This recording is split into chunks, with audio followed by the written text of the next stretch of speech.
Hello, I'm David Knox. Welcome to Knox First Tuesday number 26. Today's topic is creating unique selling propositions.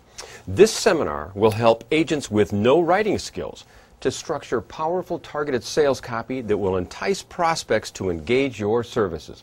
That was a unique selling proposition, and you're going to be able to write them just like that at the end of this seminar. So the objectives of today's seminar are: number one, identify your primary customer. Number two, identify your unique selling propositions. What makes you different? What makes you better? And number three, how to write and structure USPs. The support materials for today's session are: number one, KFT outline on this session, and number two, KFT worksheet. And that'll be the thing that really helps you, because the worksheet, I'll give you sample unique selling propositions, and I'll give you a 4-column table that will help you structure, and I'll give you sample text for all 4 of them. So that'll be a great worksheet to help you write these. Now, as always, we have support material that ties in with this, and I would say the related video today would be RL04-2, Real Marketing Steps number 1 through 4, and the supporting PDF, Need Feature Benefit Training Tool, because that relates to features and benefits, which ties into this. So if you're ready, I'd like to begin by telling you my inspiration for this. I attended an internet marketing conference recently, and one of the sessions was given by a guy named John Carlton. I found I liked this guy. He was a real kick. In fact, at the end, I bought his seminar DVDs, and I've been taking his course, and that's where I learned a lot of this. So I just want to share with you www.john-carlton.com. So if you would like to learn more about copywriting, I recommend the guy. It's a great source. So let's talk about: what is a USP? What is a unique selling proposition? Number one, it is a statement of how a customer benefits from using your service. You notice I didn't say about you. Too much real estate advertising has been ego advertising. Oh, look at me, I'm so good. Oh gosh, just take a look at how many homes I've sold. Oh, I'm so good. And it's not about that. A unique selling proposition is about the customer. What does the customer gain?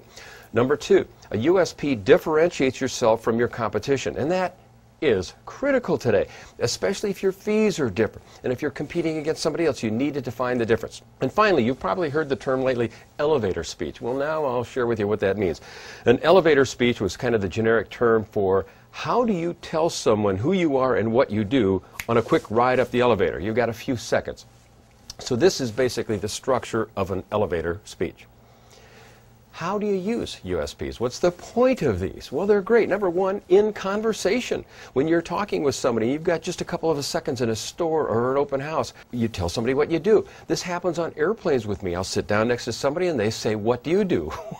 They don't want me to open up a laptop and take them through the whole thing. They want a quick sentence about it. And I'll say, "I help real estate agents improve their productivity so they increase their income and get paid commensurate with that higher value." Just down and dirty, right like that. That's all it has to be. The other time to use USPs, absolutely, is on your website. Clearly, you'll use them in marketing, advertising, and headlines. I think on your email signatures, you ought to have a little USP across the bottom. And those of you who are blogging, it's another great place to use USPs.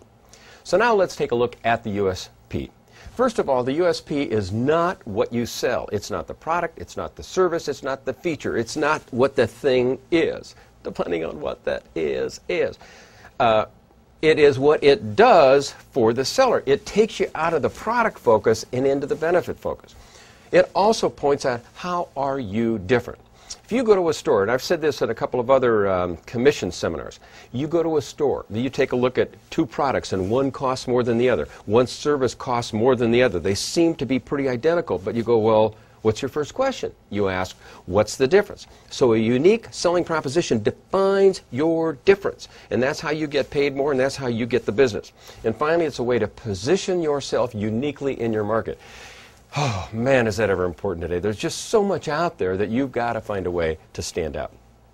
So now here's the good news of USPs. There is a nice, simple structure for doing this.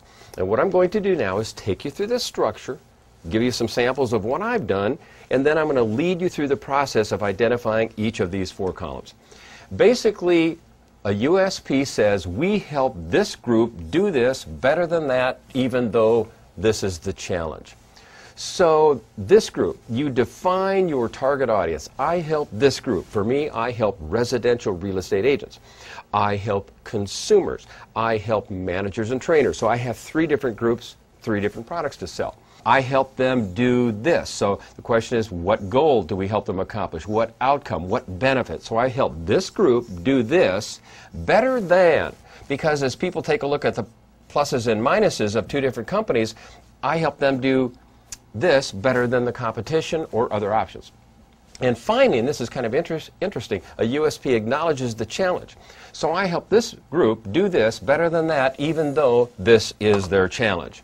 So for a real estate example, I might say, I help distressed sellers divulge or dispose of their property better than going through a foreclosure, even though they have no income and no equity, etc. So we define the outcome and we relate to the fact that these are the challenges they're facing. And we'll get more specific in a minute.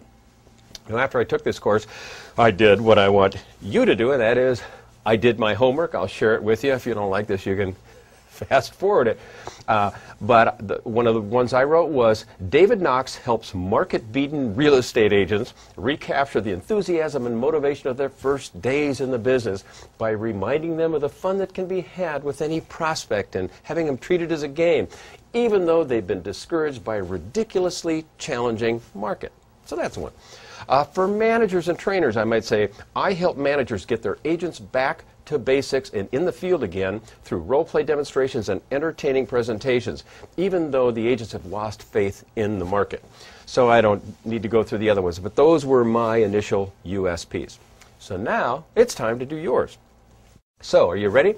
In the second half of this video, what I'm going to do, and you need to take some notes here, is to help you define each of these 4 columns.